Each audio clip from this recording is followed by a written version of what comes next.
1960 à 2022, pour le peuple congolais, c'est une célébration de la commémoration de l'accession de l'État indépendant du Congo à devenir véritablement un État, si vous permettez cette manière de rebondir, parce qu'il fallait dire non à la pression de la colonisation belge et c'est dire nous sommes de braves, nous sommes des hommes à même et en mesure de se suffire du point de vue de notre propre gestion.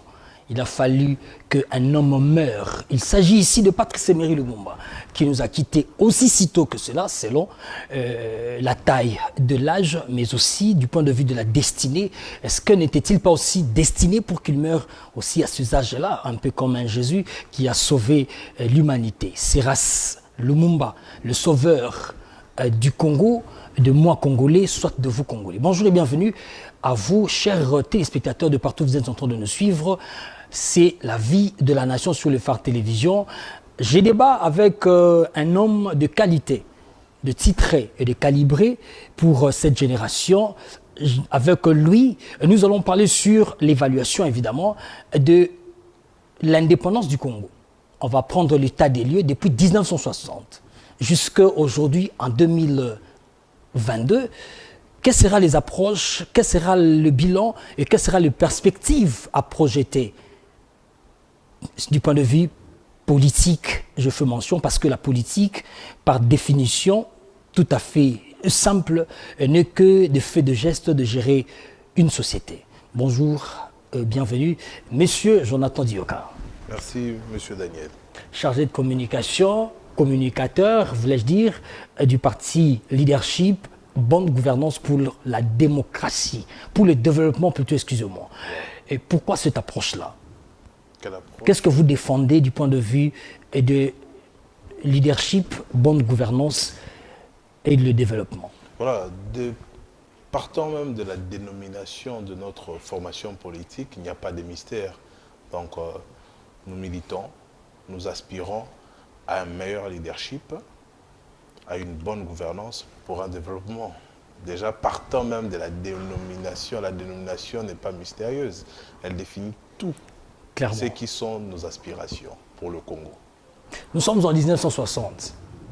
Lumumba s'est dit et allié et ses compagnies, ils se disent fatigués de la maltraitance, chicotes, de fouets, des tueries, de meurtres.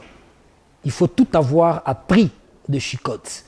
Et puis pour déclarer enfin une indépendance. Pour les uns, une indépendance immédiate, irréfléchie.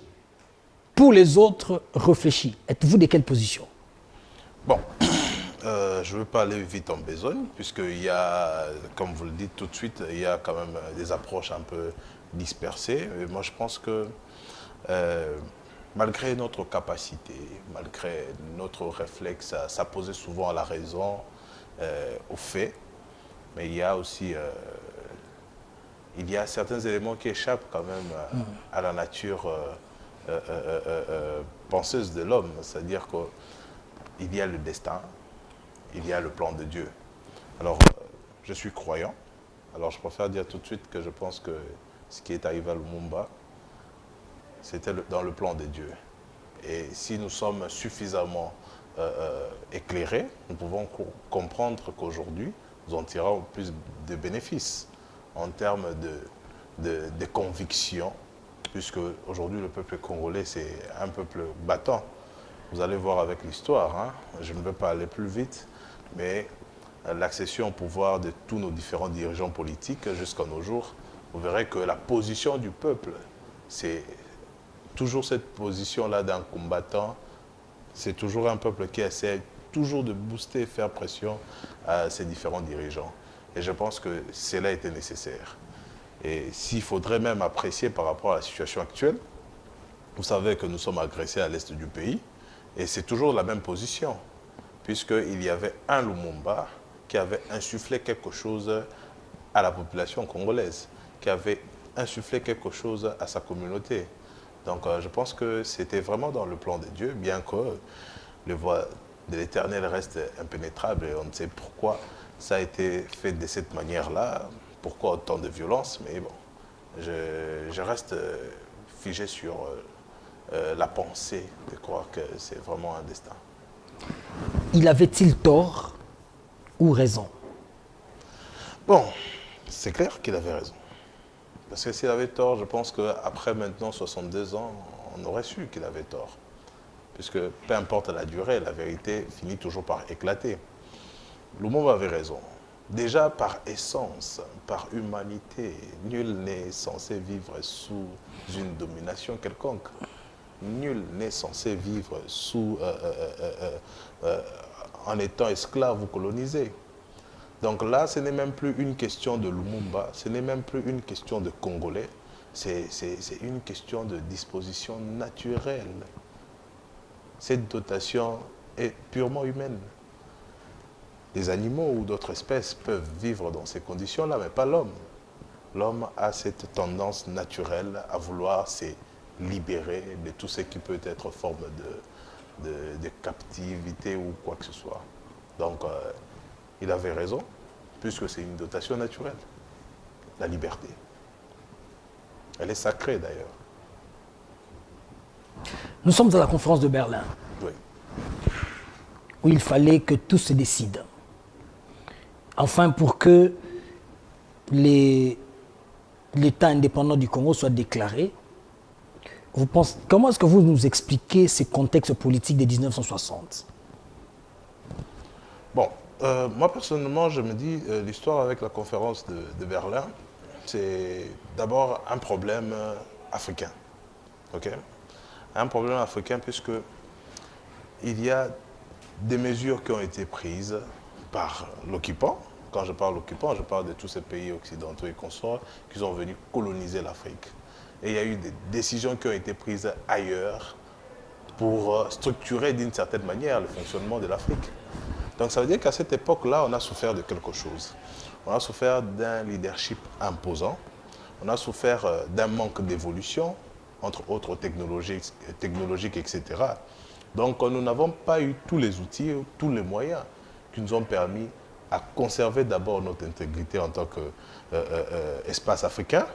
Et puis nous avons aussi la légende sur l'hospitalité du peuple africain, c'est bien. Mais nous avons été suffisamment ouverts sans prendre certaines mesures. Donc je pense que ces problèmes-là, c'est vrai.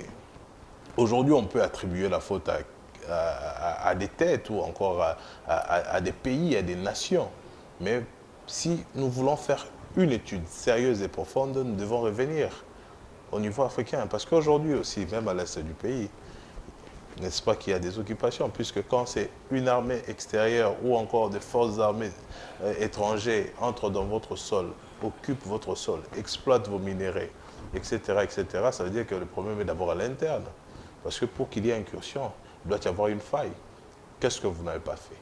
Par exemple, pour notre cas, il faudrait nous dire si nos forces militaires ne sont pas en mesure de protéger sa population. Vous voyez? Donc, cette histoire du partage de l'Afrique comme étant un gâteau, moi je pense d'abord que si nous voulons vraiment, c'est vrai que les têtes sont connues, il y a aujourd'hui des personnes que nous pouvons tout de suite indexer, ou encore, quand je parle de personnes, c'est personnes morales, c'est-à-dire des nations ou des entités, mais véritablement, il y avait un problème de leadership à cette époque-là. C'est le leadership qui ne nous a pas permis de conserver notre espace. Nous avons regagné cet espace-là, du moins par apparence, par la lutte, et cette lutte doit continuer. Nous avions déjà en 1960 Joseph Kasavubu comme étant premier président depuis que nous étions un État, qui aujourd'hui est réputé des bons gestionnaires. Okay. Comment est-ce que vous tirez aujourd'hui du point de vue de cette gestion-là? Si d'après vous, vous partagez aussi le même avis de dire que Joseph Kasavubu est un modèle.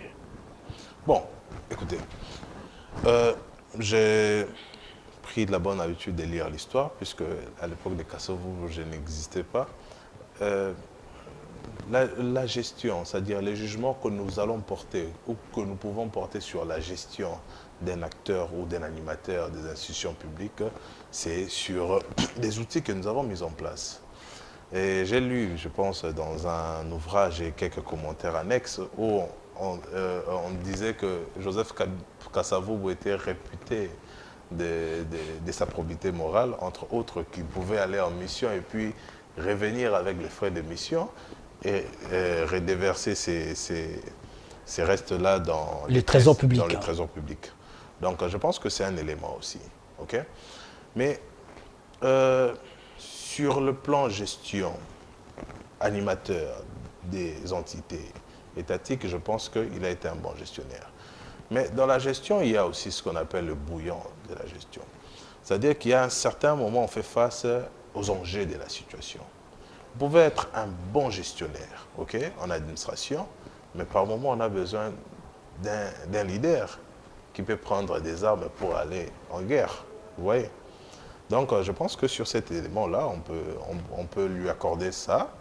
Mais est-ce qu'à cette époque-là, on avait seulement besoin de quelqu'un qui était simplement honnête? L'honnêteté fait partie des qualités d'un bon gestionnaire. Mais à cette époque-là, on avait peut-être besoin de quelque chose de plus, puisque on venait à peine d'accéder à l'indépendance et il y avait des enjeux majeurs qui pouvaient être considérés à ces moments-là. Et seulement pour cela, il souffre d'être un peu oublié. Mais en termes de qualité, qui résonne encore de Joseph Kasavubu, je pense que c'était un bon gestionnaire. Est-ce que vous, du LGD, Oui. vous inspirez aussi de cet homme-là?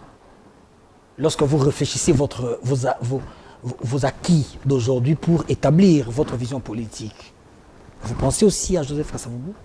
Mais justement, c'est notre histoire, on ne peut pas l'oublier. C'est notre histoire, on ne peut pas l'oublier. Vous allez vous rendre compte que pendant la gestion du président Matata Mponyo, c'est à ce moment-là qu'on a essayé encore de réanimer les âmes perdues du Congo. C'est-à-dire que toutes ces personnes-là qui ont constitué l'histoire active de notre pays, on les a honorées d'une certaine manière, entre autres Lumumba. Vous voyez? Allez-y aujourd'hui au jardin premier, c'est comme ça à la primature. Vous allez voir que tous les anciens premiers ministres ont été... en fait, il y a des sculptures pour essayer un peu de les faire revivre d'une autre manière. Et vous allez sur le rond-point Kimpoanza, vous allez voir, c'est à la même époque qu'on a essayé de relever le monument du président Kasavubu. Donc, c'est notre histoire, on ne peut s'en détacher. Ça, c'est un fait.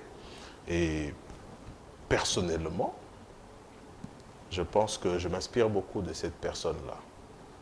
Bien que son attitude ne nous a pas aidés à cette époque-là, puisqu'à l'époque, on avait besoin d'un chef de guerre. On avait besoin d'un garant, d'un provident. Chose qui ne l'était pas. Bon, il a été bien plus d'autres choses que ça. D'accord. En 1965, le roi du Zaïre, Mobutu Sese Seko, le roi du Zaïre, va prendre la commande par un coup d'État.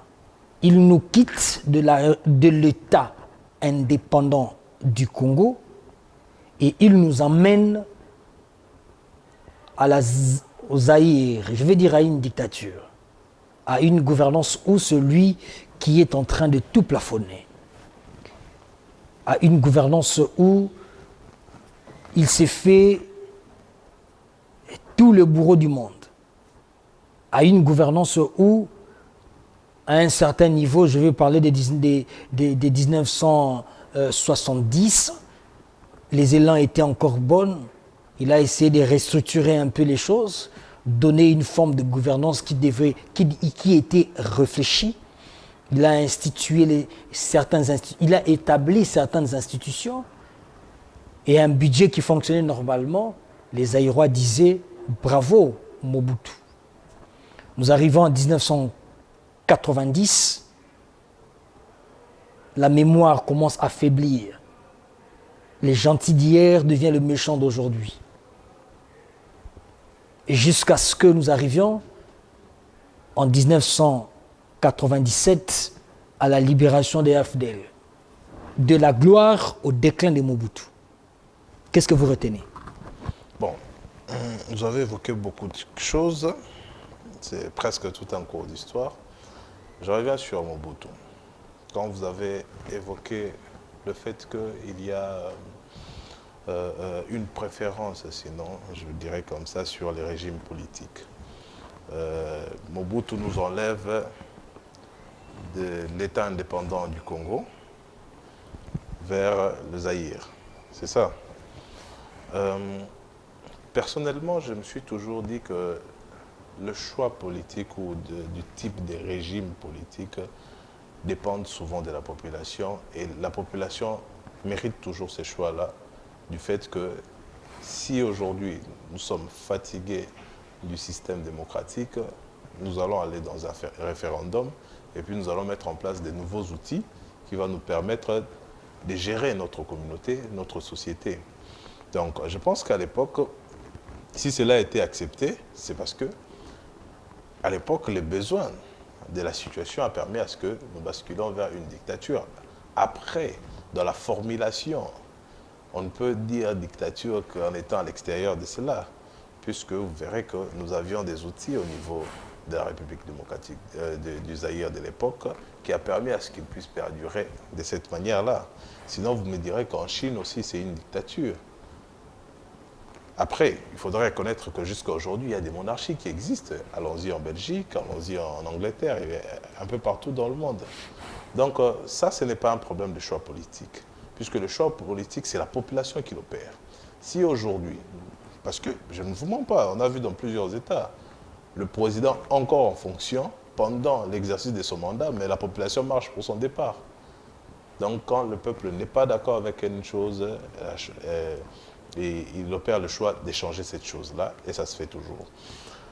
À part ça, il y a le fait que la gestion de Mobutu, si on veut faire un parallélisme ou sinon faire une évaluation, il faudrait voir la composition, c'est-à-dire Mobutu a bénéficié des externalités positives de la période de la reconstruction de l'Europe. Vous voyez, quand vous me parlez des 70, à cette époque-là, le plan Marshall était en train de s'opérer. Donc ça veut dire que la reconstruction de l'Europe demandait suffisamment de ressources au niveau de l'Afrique. Alors ces échanges-là pouvaient permettre à ce que notre économie puisse bénéficier de beaucoup de choses et puis nous permettre d'avoir une vie suffisamment équilibrée. Mais il n'y a pas que ça comme élément, puisqu'il y a d'autres éléments. Je vais faire un rapprochement entre la démographie et la production intérieure brute. Si vous allez de 1960 à nos jours, vous allez voir qu'en moyenne, nous sommes toujours dans une croissance économique.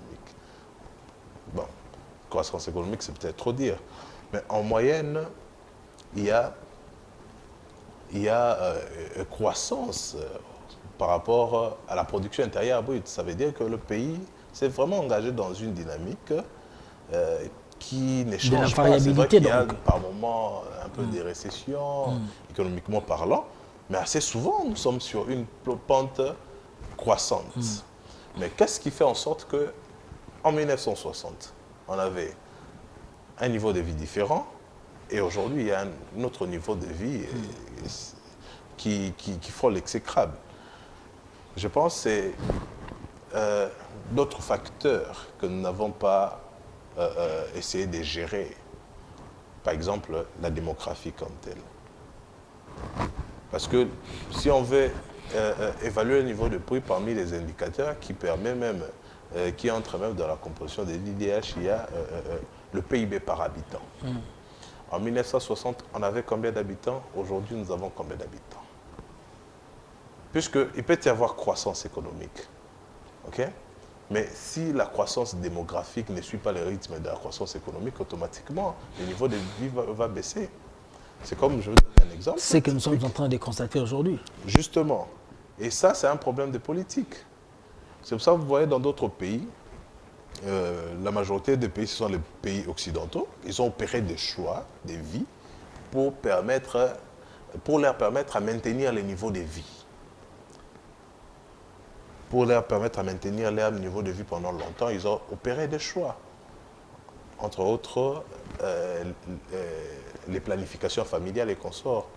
Parce qu'ils sont conscients que une démographie rampante demande encore plus de de budget. ressources et si on n'en a pas suffisamment, ça empiète sur la qualité des vies. Mais on en a parce que la Gécamine à l'époque produisait autant et puis renflouait beaucoup, près de 70% du budget national. Mais aujourd'hui, avec les booms économiques, on n'arrive pas à nourrir la densité de la démographie ou des personnes, des habitants que nous avons actuellement, alors qu'en réalité, au niveau de la production, on s'est accru. Oui, bon, produire, c'est pas un Le problème. problème réside à quel niveau? Des gestionnaires ou à quel niveau? À quelle hauteur? Ou bien on n'évalue pas? Ça veut Il y dire a ça? plusieurs problèmes. Il faudrait essayer de les étayer un par un. Produire, c'est bien. Vous produisez quoi? Vous voyez, le marché a beaucoup changé. Nous sommes à la période de la modernité, à la période de la technologie. Les choses ont beaucoup changé. La Gécamine produisait pour quelle finalité? Il y avait un besoin. Aujourd'hui, ok. Parce qu'aujourd'hui, il y a dans la compréhension de la situation économique, puisque la plupart des Congolais pensent que toute, toute notre richesse est renflouée sur les ressources Minière. voilà. Alors c'est aussi une erreur, parce qu'il y a des ressources qui ne peuvent pas beaucoup nous aider en termes de croissance économique. Il n'y a pas une forte utilité, il n'y a pas une forte demande. Parce que, expliquez-moi, si la Gécamine produisait à cette époque-là, on avait quand même une certaine production. Mais non, aujourd'hui, la production ne fait qu'augmenter. Donc il y a plusieurs secteurs qui sont ouverts. Les politiques au niveau interne devraient s'orienter sur l'avenir. Ne retournons pas toujours en arrière. Parce que là, on peine à faire revivre la Gécamine, qui, selon moi, vous savez ce qu'elle est actuellement. Mais pourtant, on pourrait investir dans d'autres alternatives de futur, la technologie et consorts, et puis aller. Parce qu'aujourd'hui, vous pouvez commander un conteneur de cobalt, et moi qui commande un conteneur d'iPhone, on n'a pas... je suis plus riche que vous. Vous voyez, il faudrait investir dans le domaine qui nous permette d'avoir des produits structurels, c'est-à-dire des produits qui ont un peu plus d'intelligence, des produits finis, c'est ce que je peux dire. Donc, la production, mais on produit pour quel besoin, pour quelle demande? Ce sont des choses qu'il faudrait essayer un peu de voir.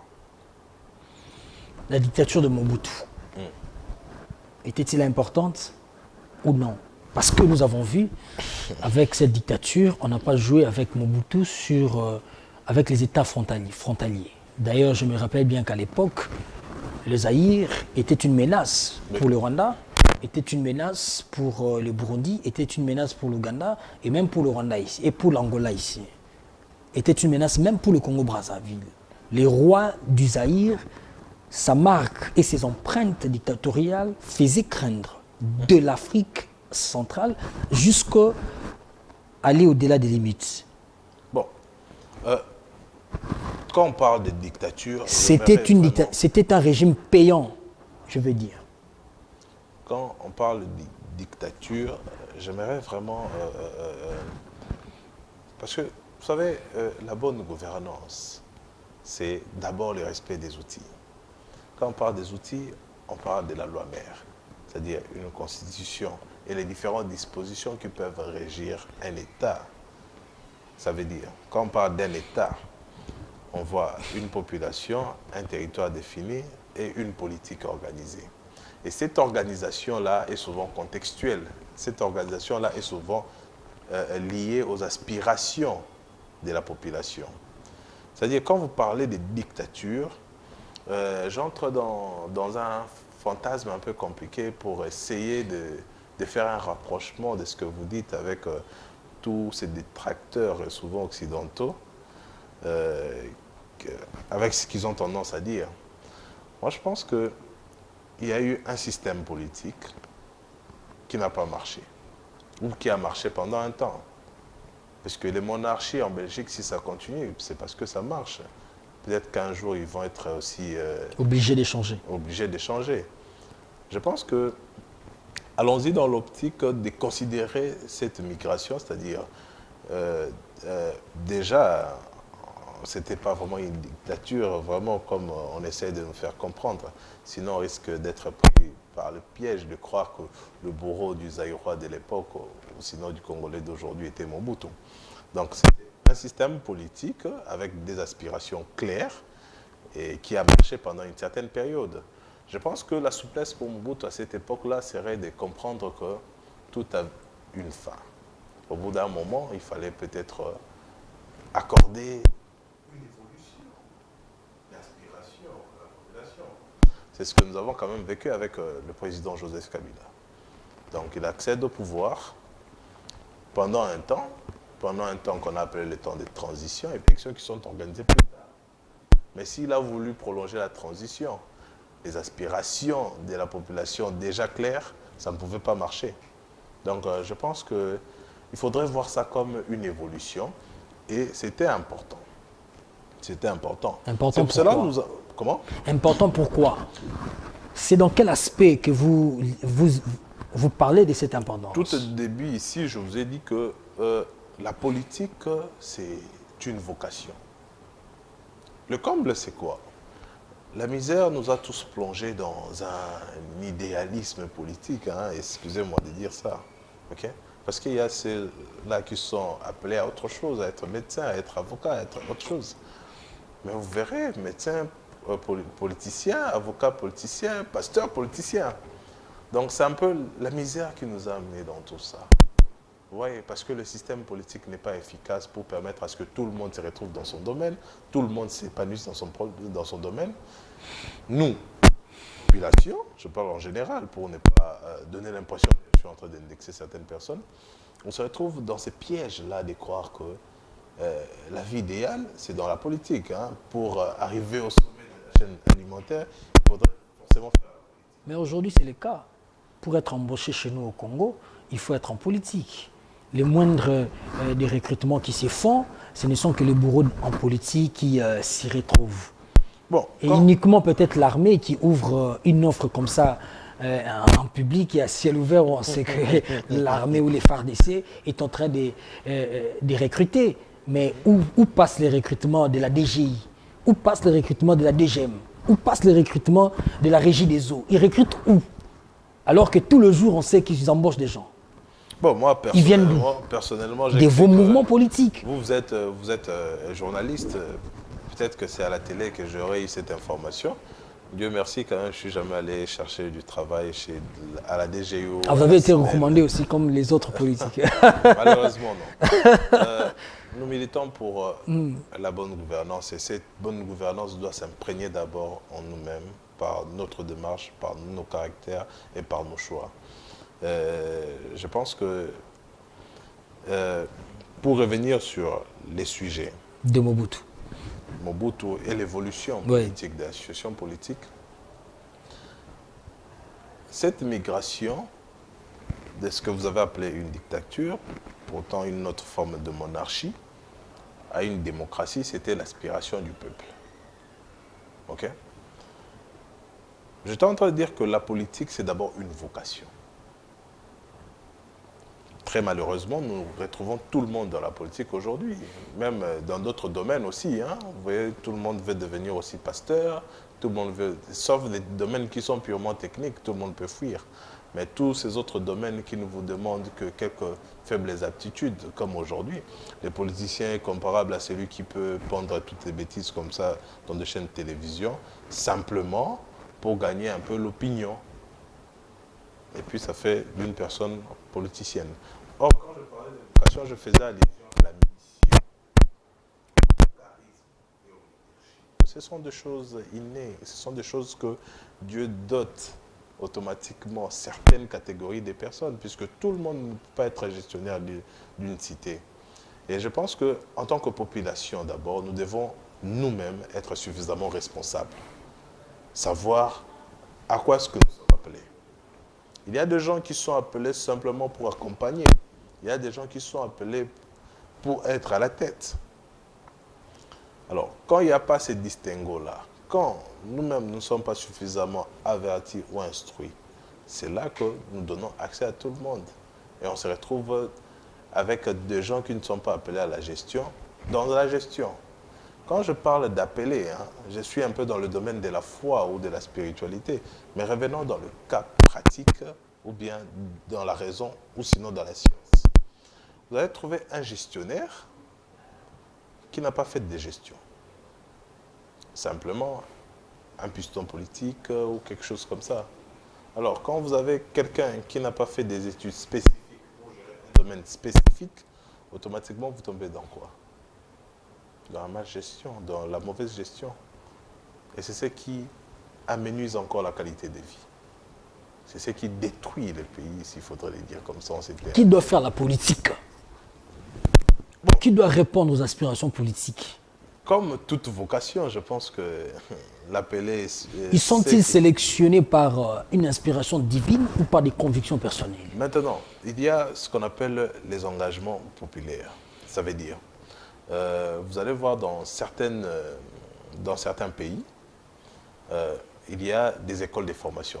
C'est comme ce que nous avons écouté, l'ENA par exemple, où il y a des formations pour les gestionnaires des entités étatiques, etc. Je pense qu'il y a aussi une école comme ça en France.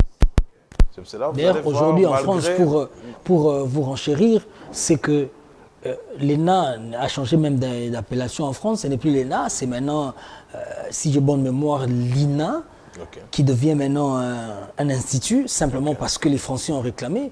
Pourquoi est-ce que ça serait seulement pour une certaine catégorie de classe sociale? Parce qu'on le connaît depuis toujours comme cela. Mais avec Macron, il a écouté l'opinion du public. Et puis bon, ça a changé de domination. Tout le monde peut aller faire maintenant l'INA. Bon, c'est pas grave. Vous savez, comme disait l'autre, que les temps durs créent des gens forts. Les gens forts créent des temps aisés. Et puis les temps aisés créent des gens faibles. C'est ça, quand on arrive au sommet de la chaîne alimentaire, il y a quand même beaucoup de négligences qui peuvent être créées. Et ça peut nous amener vraiment à plusieurs types de négligences. Je ne suis pas là pour commenter l'actualité française ou sinon la vie en France. Je reviens sur mes propos pour dire que, comme toute vocation, elle doit être structurée. C'est-à-dire que vous sentez en vous que vous pouvez être un bon prédicateur. Vous pouvez suivre un chemin de formation dans ce domaine-là. Mais le comble, c'est qu'en politique, il n'y a pas cette possibilité-là. Vous pouvez simplement être leader dans une communauté, que cette communauté-là accepte de vous accompagner, et c'est facile. Mais vous allez voir que dans toute la volonté, les législateurs congolais ont voulu quand même nous aider à avoir ne serait-ce que la crème au niveau de la gestion de la chose publique, bien que par moments la crème est décevante. Pour ce qui s'agit des élections, il y a un profil. Il faudrait être peut-être pour postuler peut-être comme député national, il vous faudrait être au moins gradué. Vous voyez, et il y a des postes comme ça jusqu'au niveau municipal. Donc on fait quand même un effort de structurer cela. Et c'est un travail qu'il faudrait faire chaque jour. Il faudrait renforcer ces outils-là pour que ce que nous aurons comme animateurs soit constitue vraiment la crème, l'élite de notre... On va parler un tout petit peu de la formation, comme vous êtes en train de les prendre déjà tout à l'heure là, pour qu'on ouvre un peu une brèche au niveau de la formation de ceux qui viennent adhérer dans des mouvements politiques, comme on est le cas chez vous au niveau du LGD. Est-ce que vous avez une structure qui prévoit l'encadrement des aspirants, des jeunes politiques et même des anciens politiques, parce que la formation, elle est, je vais dire, continue. Est-ce que vous formez, parce que les résultats que nous avons aujourd'hui de la mégestion du pays, parce que les gens accèdent sans être préparés. Voilà. Les gens pensent que la politique, c'est de la magie. C'est une zone, une sphère où on vient se faire une santé financière parce qu'on a soit d'opportunités là-bas de voler et de détourner les deniers publics. Ce qui fait la dégradation que nous avons aujourd'hui au niveau de la gestion de la chose publique. Est-ce que vous, à votre niveau, vous gérez, vous organisez des structures de formation? Oui. D'abord, quand vous venez au LGD, c'est chaque mardi et samedi, nous avons ce qu'on appelle l'école du parti. Donc ça veut dire que pour être d'abord, et puis il y a le bon civisme de tout partisan ou de toute personne qui est dans une formation politique. Au-delà de ça, il y a le fait que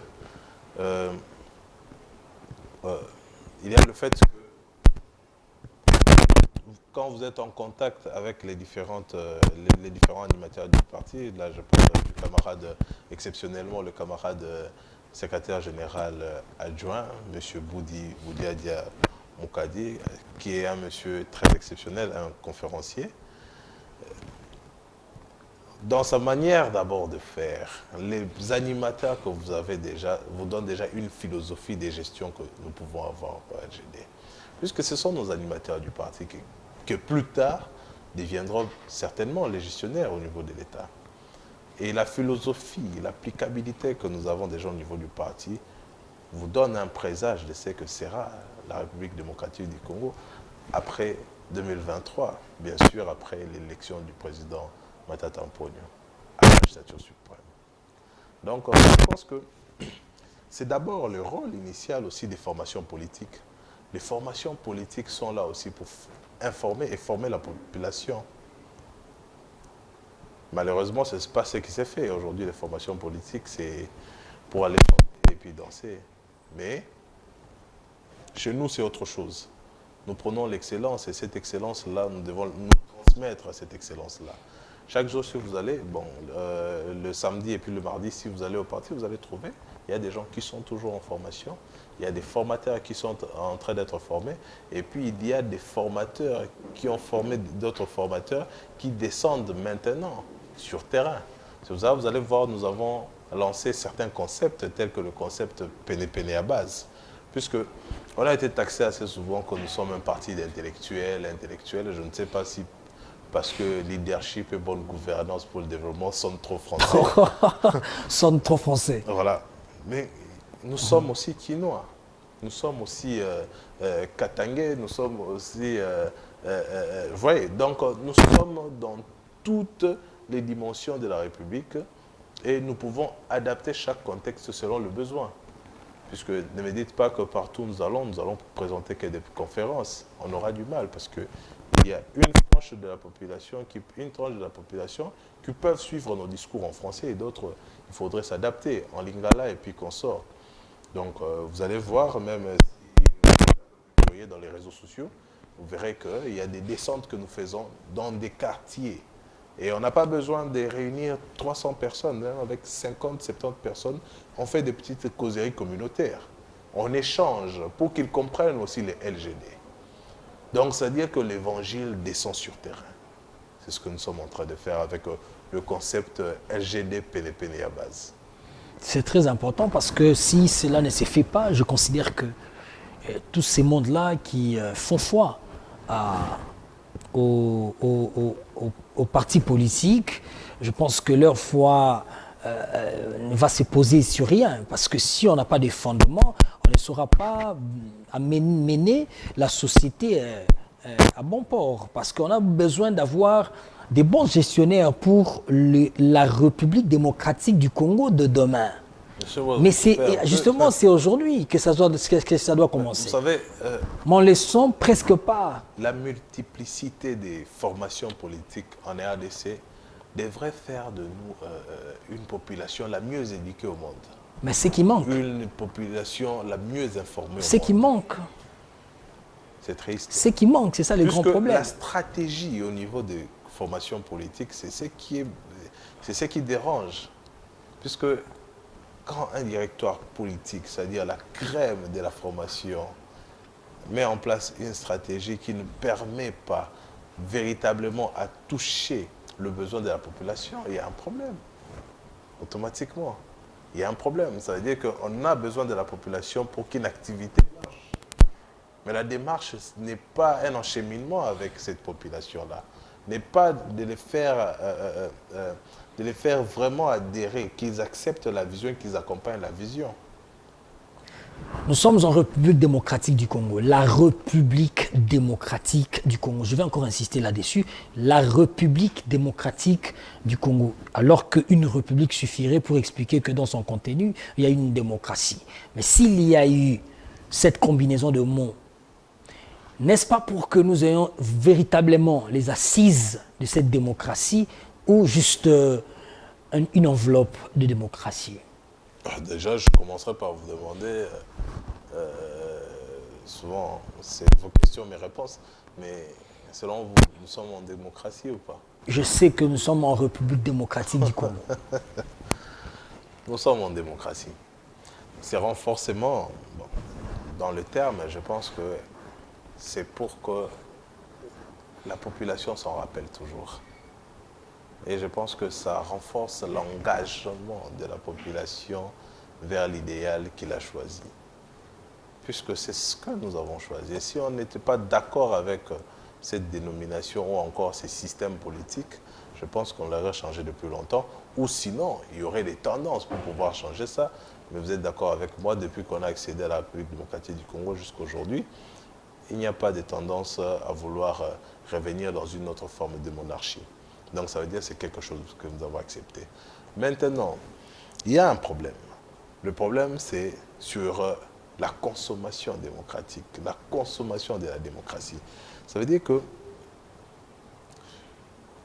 d'une part, pour que cette démocratie s'exprime, elle s'exprime par quoi? Par les outils, par les textes, par la Constitution et toutes les dispositions que nous avons maintenant qui sont respectées, attachées à cela. que nous avons mais violées à tout moment. On a une constitution mais non respectée. Qui viole la Constitution? Vous, gestionnaire politique. Moi, je ne suis pas gestionnaire. Vous, gestionnaire politique. Je ne parle pas de vous en tant que personne des Jonathan. Je parle de vous, acteur politique. Vous qui gérez au quotidien. Parce que votre président fait partie de l'histoire de ceux qui ont géré. Ok. Matata Pony. Et pendant sa gestion, il a violé quelque chose? Non. Vous savez, c'est ça le problème. On essaie de mettre tout le monde dans un même panier. Quand il y a violation, ça veut dire qu'il y a un individu ou un groupe d'individus qui ont violé cette... Dont lui fait partie. Comment? Dont lui faisait partie ou il fait partie. Ça, ce sont des accusations ou ce sont des questions? Bon, ce sont des questions que je vous oriente. Peut-être que je ne comprends pas vos questions. Une violation d'une disposition n'est faite que quand la personne est identifiée et l'infraction a été commise. Ça veut dire, si vous connaissez un gestionnaire qui a violé la loi, il y a des dispositions dans la loi. Rapprochez-vous aux instances compétentes pour que justice soit rendue. Vous savez, l'abus et l'erreur de dire à tout moment, voilà, les politiciens volent. Peut-être que ça s'explique. Vous savez combien sont payés les députés nationaux? D'ailleurs, là, c'est une histoire qui semble être mystère tous les jours. Vous savez les avantages des ministres et consorts, etc. C'est ça le grand problème. Non, ce n'est pas un problème, parce que ce sont nos outils, nous avons voté ça. Mais il y a un manque de vulgarisation dans ce sens-là. Non, mais écoutez, ce ne sont pas des outils, effectivement. Ces éléments-là balancés à la télé pour que la population soit informée. Effectivement, mais ça reste un mystère. Non, nous avons voté ça, c'est-à-dire que nous avons mis en place des outils qui se retournent contre nous. Comment nous avons voté ça? Nous avons voté des députés nationaux qui sont allés à l'Assemblée et ont mis en place, puisqu'ils sont législateurs, des dispositions qui nous garantissent, nous, selon l'esprit de la démocratie, qui devrait nous garantir. Mais si ce n'est pas fait, c'est d'abord à nous la faute. Et qu'est-ce que nous faisons pour changer cela? C'est pour ça que je vous parle que la démocratie, elle est bonne. Mais il faudrait que la population... J'ai dit tantôt... Comment est-ce que vous évaluez rapidement, puisque nous sommes en face du temps, parce que le temps est déjà jaloux, oui. Comment est-ce que vous évaluez cette vie démocratique chez nous? Elle marche ou elle ne marche pas? Bon, actuellement, on va faire combien? Ça sera 15 ans de démocratie, 15 ans ou plus, presque. Donc, nous avons encore une jeune démocratie. Il faudrait croire. On a eu des premières élections, des deuxièmes élections, et puis on a eu l'alternance à la tête de l'État. Donc il faut croire au Congo. Ce pays est un grand pays et il attend de nous beaucoup plus de grandeur.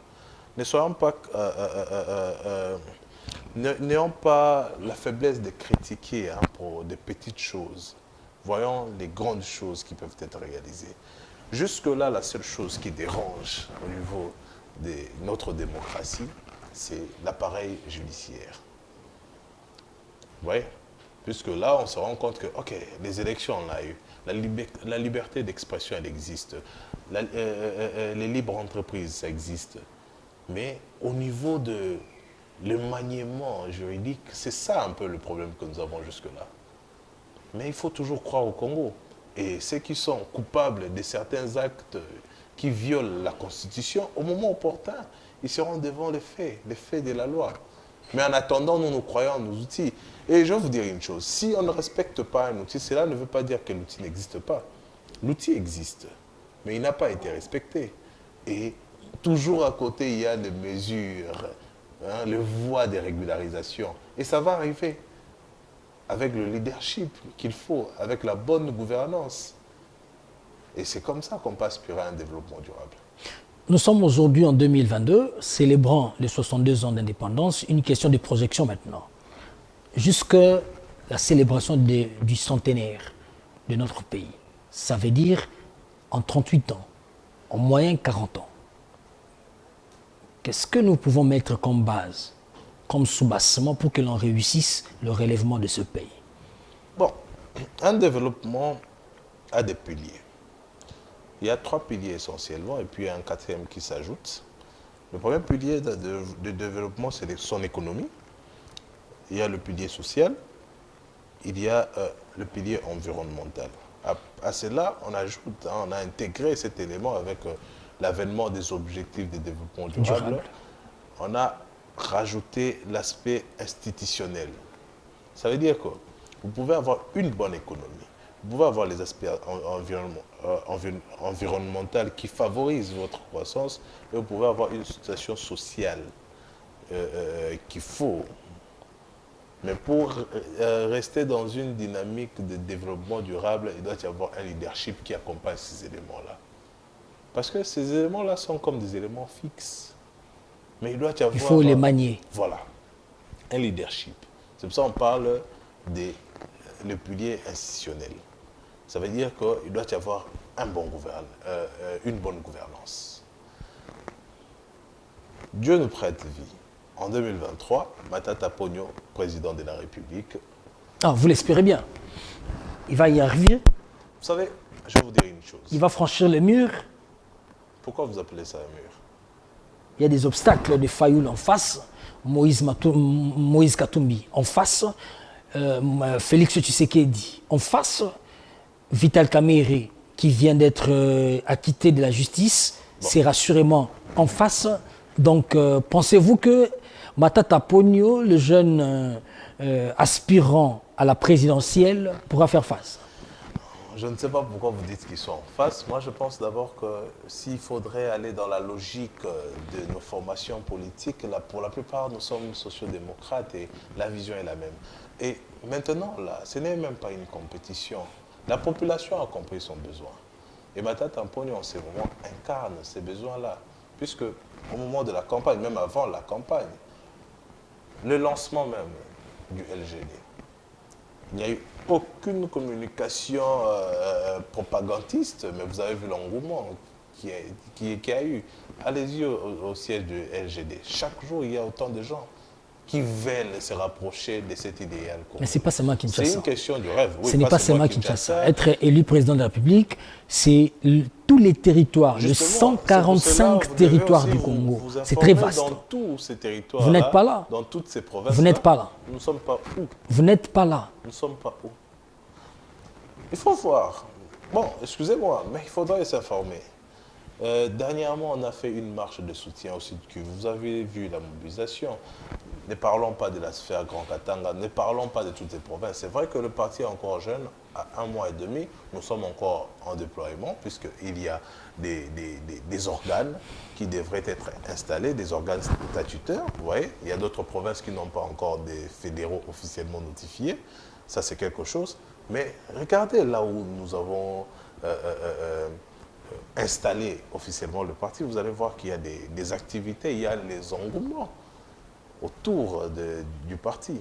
Donc, pour dire, En 2023, Matata Mponyo, président de la République, nous mettons en place les bases d'un développement durable. C'est-à-dire, après 5 ans, nous allons faire un bond de 25 ans. Donc, après 5 ans, nous sommes en mesure de nous positionner aux côtés des pays émergents. OK? Nous accordons encore à Matata Mponyo un deuxième mandat. Après 5 ans encore, nous faisons encore un bond de 25 ans. Donc, c'est-à-dire qu'avec un bon gestionnaire, avec un bon leadership, nous pouvons gagner, nous pouvons faire un bond de 50 ans en 10 ans, selon le besoin. Merci beaucoup. Je considère que c'était un plaisir pour nous de vous savoir sur ce plateau de la vie de la nation. On vous remercie pour votre participation à cet échange aussi citoyen. Merci. À l'occasion de la célébration de 62 ans de l'accession à l'indépendance de notre pays. Bienvenue à vous, Monsieur Jonathan Diaka. Merci, monsieur. Complètement fini avec cet échange aussi patriotique, citoyen et passionné à l'âme du Congo, à l'âme d'être complètement 100% congolais de sang, parce que je ne parle pas de territoire, je ne parle pas d'espace, mais je parle de sang. C'est-à-dire que l'âme est en train de bouillonner de telle enseigne que tout le jour, nous sommes très disposés à s'engager vivement, à parler de la chose publique. C'était un plaisir pour nous de vous savoir très nombreux. Depuis Ituri, depuis Goma, depuis le sud Kivu, prenez rendez-vous très prochainement. On est tous les jours de cœur. On est tout le jour en train de penser et voir combien ces atrocités dans l'Est de la République pourraient finalement prendre fin. Le chef de l'État, Félix Tshisekedi, ensemble des concerts avec tous les Congolais, cœur, bras dans le cœur, se sentant obligés de défendre la cause de la chose publique et de l'intégrité du territoire national, s'engageant d'une manière ou d'une autre sur des voies diplomatiques, politiques, des armes même, et ainsi de suite, même de la communication. Nous qui sommes ici à Kinshasa, nous émettons tout le jour sur le phare télévision pour accompagner et lancer un message en disant « Nous sommes les phares d'ici. Portez-vous bien ».